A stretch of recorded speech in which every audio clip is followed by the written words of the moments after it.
2006. O Brasil carregava nas costas o peso de ser a seleção mais temida do mundo.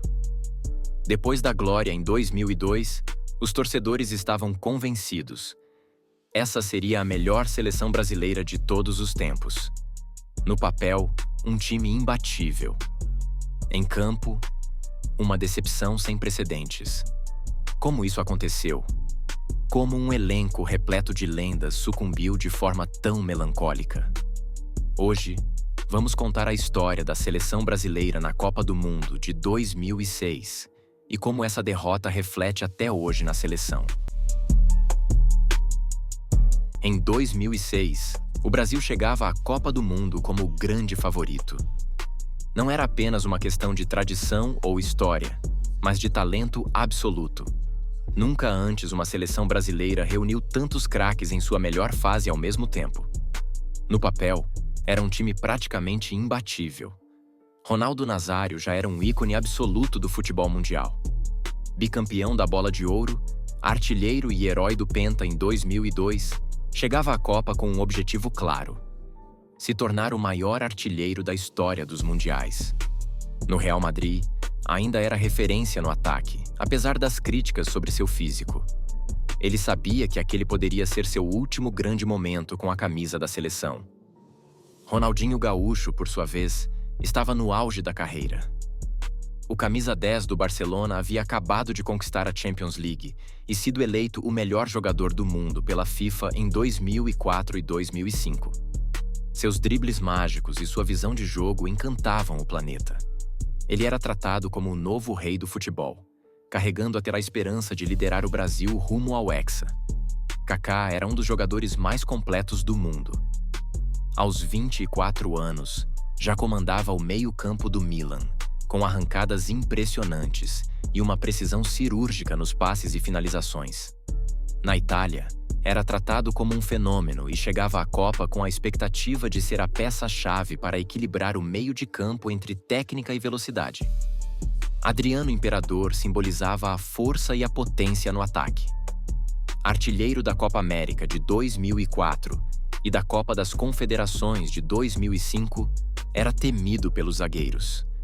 Sua passagem pela Inter de Milão o transformou em um dos atacantes mais letais do futebol europeu. Chutes poderosos, presença física e uma capacidade de decisão fora do comum faziam dele um pesadelo para as defesas adversárias. Nas laterais, o Brasil tinha dois dos maiores da história. Roberto Carlos, para muitos, o melhor lateral esquerdo de todos os tempos, era um veterano de Copas, campeão em 2002 e dono de uma perna esquerda que desafiava a física. Seu chute de 3 dedos era temido no mundo inteiro. Defendia o Real Madrid há anos e continuava sendo uma referência no setor. No outro lado, Cafu, o capitão do Penta, era um verdadeiro líder. Disputava sua 3ª final consecutiva de Copa do Mundo, algo raríssimo na história do futebol. Aos 36 anos, ainda era incansável no apoio ao ataque e simbolizava a experiência e o espírito vencedor da equipe. E se os titulares já eram extraordinários, o banco de reservas também impressionava. Robinho, jovem estrela do Real Madrid, era visto como o futuro da seleção. Seus dribles e velocidade faziam dele uma arma letal para mudar o ritmo do jogo. Juninho Pernambucano, mestre das bolas paradas, carregava a reputação de ser um dos melhores batedores de falta do futebol mundial. Gilberto Silva e Emerson, volantes experientes, davam equilíbrio ao meio de campo. Lúcio e Juan, zagueiros de elite, garantiam segurança na defesa. A própria FIFA declarou: "Este time pode ser um dos melhores da história."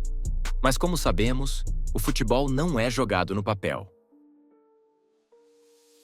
A trajetória do Brasil até a Copa do Mundo de 2006 começou nas eliminatórias sul-americanas, onde, apesar de um elenco recheado de estrelas, a seleção enfrentou desafios inesperados. A caminhada foi instável, com momentos brilhantes e outros preocupantes. A equipe oscilava entre atuações de gala e jogos apáticos. Foram 9 vitórias, 7 empates e 2 derrotas ao longo da campanha, garantindo a vaga no Mundial de forma relativamente tranquila. Mas o desempenho não era o mais empolgante. O time vencia, mas sem convencer. A dependência do talento individual era evidente. Ronaldinho e Kaká davam show em alguns momentos. Ronaldo e Adriano resolviam no ataque. Mas a equipe como um todo não parecia completamente sincronizada. Apesar disso, o Brasil terminou as eliminatórias em primeiro lugar, superando a rival Argentina. Se havia alguma dúvida sobre o poder da seleção brasileira, ela foi dissipada na Copa das Confederações de 2005. O torneio serviu como um grande teste para a Copa do Mundo. E o Brasil passou com louvor. Desde a estreia, o time demonstrava um futebol ofensivo e envolvente. Ronaldinho Gaúcho encantava o mundo com seus dribles mágicos. Adriano mostrava sua força devastadora no ataque. Kaká era a peça de ligação perfeita. E a defesa, apesar de algumas falhas, parecia sólida o suficiente para sustentar o estilo de jogo agressivo da equipe. Mas o verdadeiro espetáculo veio na final contra a Argentina. Do outro lado, um rival de peso. Hernan Crespo, Riquelme, Sorin, Mascherano, Tevez e um jovem promissor chamado Lionel Messi, que começava a ganhar espaço na equipe principal. A Argentina vinha embalada após derrotar o México na semifinal e sonhava em frustrar os brasileiros. Porém, o Brasil simplesmente atropelou seu maior rival com uma goleada impiedosa de 4-1. Adriano Imperador foi o destaque, marcando 2 gols e mostrando ao mundo que era um dos atacantes mais temidos da época. Ronaldinho e Kaká também deixaram suas marcas, consolidando um dos ataques mais talentosos da história da seleção. A atuação do Brasil foi tão dominante que muitos passaram a acreditar que aquele time era imbatível. A festa estava completa e os jogadores celebravam como se já tivessem conquistado a Copa do Mundo. Mas, sem que percebessem, aquele seria o último grande desempenho da seleção brasileira antes do desastre na Alemanha. O Brasil chegou ao Mundial carregando uma certeza perigosa: a de que o Hexa era apenas uma formalidade. E essa confiança excessiva se refletiria na preparação para a Copa. Para muitos, a Copa do Mundo começa no primeiro jogo. Mas para uma seleção campeã, ela começa muito antes. O Brasil decidiu se preparar na cidade de Weggis, na Suíça, um paraíso nas montanhas. Mas havia um problema. A concentração parecia mais uma turnê promocional do que uma preparação para um mundial. Os jogadores foram tratados como verdadeiros astros do rock. Ronaldo estava acima do peso. Ronaldinho, o melhor do mundo na época, parecia relaxado demais. E a intensidade nos treinos? Praticamente inexistente. Dentro do vestiário, o clima era de festa. Os jogadores pareciam confiantes demais, como se o título já estivesse garantido. Faltava seriedade, faltava foco. Enquanto outras seleções treinavam com intensidade máxima, o Brasil parecia estar em um período de descanso. A seleção de 2006 já se via campeã antes mesmo de pisar na Alemanha. Quando a bola rolou, ficou claro que aquela seleção tão temida no papel não conseguia transformar sua superioridade em domínio dentro de campo. Na estreia contra a Croácia, o Brasil encontrou dificuldades para criar jogadas coletivas. O time parecia lento, previsível e sem conexão entre os setores. O gol da vitória veio apenas em um chute mágico de fora da área de Kaká. Um momento de brilho individual que mascarava a falta de fluidez no ataque. Durante o jogo, a Croácia teve momentos de perigo e obrigou Dida a trabalhar. O Brasil saiu com vitória, mas não convenceu. No segundo jogo, contra a Austrália, mais um desempenho abaixo das expectativas. O placar de 2-0 escondia o fato de que o time dependia de jogadas isoladas. O primeiro gol, de Adriano, surgiu mais por insistência do que por uma jogada bem trabalhada. O segundo, de Fred, veio no final da partida, em uma jogada de oportunismo. A Austrália, tecnicamente muito inferior, chegou a assustar e expôs a desorganização defensiva brasileira. A última rodada trouxe um respiro, mas foi ilusório. Contra o Japão, já eliminado, o Brasil goleou por 4-1. Ronaldo marcou 2 vezes e quebrou recordes, enquanto Juninho Pernambucano e Gilberto também balançaram as redes. Mas era um adversário frágil, sem ambição na competição. A vitória expressiva fez parecer que tudo estava nos trilhos, mas os problemas persistiam. O quadrado mágico não funcionava coletivamente. Cada craque parecia tentar resolver o jogo sozinho, sem triangulações ou movimentação coordenada. A defesa dava sinais de fragilidade e o meio-campo não conseguia controlar as partidas. O Brasil se classificou em primeiro no grupo, mas sem convencer ninguém. Os torcedores começavam a perceber que aquele time não era tão imbatível quanto parecia. Nas oitavas de final da Copa do Mundo de 2006, o Brasil enfrentou Gana. A vitória por 3-0 parecia convincente, mas a realidade era mais complexa. O primeiro gol brasileiro, marcado por Ronaldo logo aos 5 minutos, mudou completamente o rumo da partida. Esse gol fez com que Gana precisasse se abrir mais, dando ao Brasil a oportunidade de ampliar sua vantagem. No entanto, a seleção ganesa não se entregou. Mesmo com o gol de Ronaldo, Gana continuou pressionando, com o time africano dominando a posse de bola e criando várias oportunidades de gol. O Brasil, embora tenha saído na frente, jogava de forma desorganizada. A seleção se apoiava principalmente no talento individual dos seus jogadores, como no gol de Adriano, que veio após um contra-ataque bem executado e uma finalização forte. Mas a pressão de Gana continuava, e o goleiro Dida se destacou com defesas importantes, evitando que o placar fosse reduzido. O terceiro gol, de Zé Roberto, veio após uma jogada construída no meio de campo, com o brasileiro aproveitando um erro na marcação e finalizando de forma tranquila. Mas, mesmo com a vantagem de 3-0, o jogo mostrou que o Brasil ainda tinha problemas estruturais. O time ganês, com seu futebol veloz e combativo, dominou o meio-campo em várias fases do jogo, deixando claro que a seleção brasileira não estava jogando de forma coesa e organizada. Embora a vitória tenha sido confortável, a seleção dependia demais da inspiração individual para se impor. Esse confronto com Gana serviu de alerta. A vitória disfarçou os problemas de entrosamento e a falta de uma estratégia sólida. E com a França vindo em seguida, o Brasil teria que se ajustar rapidamente, pois o próximo adversário seria um time muito mais equilibrado e capaz de explorar as fragilidades expostas pelo jogo contra Gana. Brasil e França em uma Copa do Mundo novamente. Era o jogo da redenção. O Brasil, que em 98 havia visto a sua campanha frustrada pela França, agora tinha a oportunidade de vingança. Mas mais do que isso, era a chance de Ronaldo, o fenômeno, se recuperar do traumático episódio da final contra os franceses. Ninguém sabia exatamente o que aconteceu com ele antes daquela partida.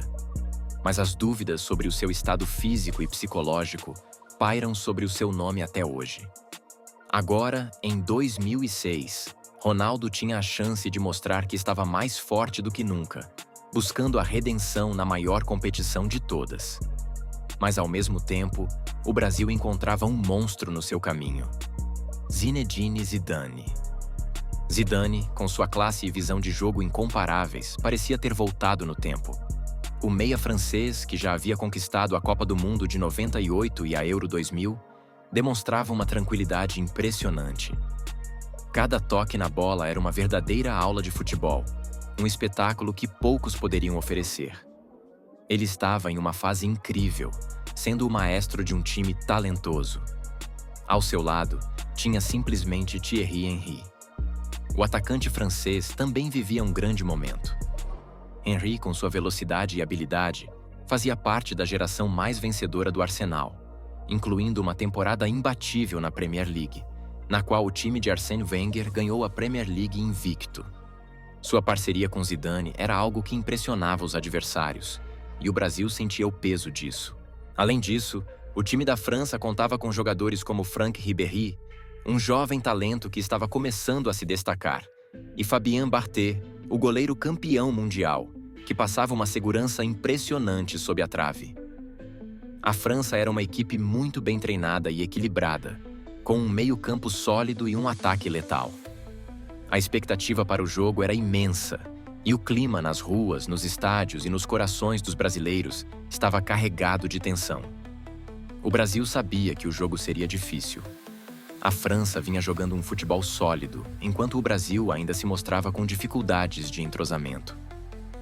A partida começou equilibrada, mas o domínio da França logo se fez presente. Zidane controlava o ritmo da partida, ditando o tempo com passes precisos, enquanto o Brasil parecia imaturo, sem conseguir se impor. O time brasileiro, por mais que tivesse jogadores talentosos, não conseguia executar seu futebol de forma organizada. A França, com sua experiência e coletividade, não dava espaço. Zidane e Henry estavam iluminados, e o jogo parecia caminhar para uma de suas típicas vitórias francesas. As chances brasileiras eram poucas e muito distantes, enquanto os franceses se aproximavam cada vez mais da área de Dida, dominando o primeiro tempo inteiro. Aos 57 minutos, a França enfim conseguiu traduzir o domínio em gol. Uma bola cruzada na área encontrou Thierry Henry, livre de marcação, que não desperdiçou a oportunidade e mandou para o fundo da rede. O gol foi um reflexo da desorganização da defesa brasileira. A França tinha superioridade numérica dentro da área brasileira. Parecia que o time do Brasil já estava pensando no contra-ataque antes da falta ser batida. Era o início do fim para o Brasil naquele jogo. O Brasil estava apático, sem a resposta esperada. Ronaldo, o grande nome da seleção, parecia não conseguir quebrar o bloqueio defensivo francês. Era como se o time se sentisse impotente diante da grandeza de Zidane e companhia. A França soubera se impor desde o primeiro minuto e, a partir daquele gol, o jogo se tornou ainda mais difícil para o Brasil. O time se desesperou e a França foi ganhando mais confiança, controlando completamente as ações. Zidane, com sua visão de jogo incomparável, mostraram ao Brasil que, naquele dia, a redenção não viria para o fenômeno. O destino estava selado e a França avançava para a semifinal, enquanto o Brasil, com uma das gerações mais talentosas, via sua chance de conquistar o Hexa escapar pelas mãos. Quando o árbitro apitou o fim do jogo, um silêncio tomou conta do Brasil. A melhor seleção do mundo havia sido eliminada sem luta, sem brilho e sem alma. As críticas vieram com força. A postura do time foi questionada. Muitos apontaram a preparação como o grande erro. O quadrado mágico se desfez. O fim do jogo contra a França foi o marco de uma queda dolorosa. O Brasil, que antes encantava o mundo com seu futebol vibrante e imbatível, agora estava em frangalhos. A eliminação não foi apenas um revés técnico, mas uma questão de comprometimento. O time simplesmente não lutou. Os jogadores mais talentosos, como Ronaldo, Ronaldinho Gaúcho e Kaká, estavam em campo, mas faltava algo essencial. O espírito de equipe, a entrega, a vontade de ir além. O talento não foi capaz de superar a falta de esforço e o desinteresse que tomaram conta da seleção. É como se o time tivesse se acomodado, acreditando que o simples nome Brasil bastaria para vencer. O Brasil de 2006 tinha tudo para ser um time lendário, mas ser lendário exige mais do que talento. Exige foco, entrega, mentalidade. O futebol não respeita nomes, respeita resultados. E no fim, aquele Brasil imbatível ficou apenas na memória como uma lenda que nunca aconteceu. A eliminação na Copa de 2006 marcou o fim de uma era. A partir dali, o Brasil nunca mais foi o time temido pelos adversários. Seleções europeias começaram a ganhar confiança contra a seleção brasileira, algo impensável em outras épocas. Até hoje, o Brasil não conseguiu voltar a ser o time dominante que impunha respeito antes de cada partida.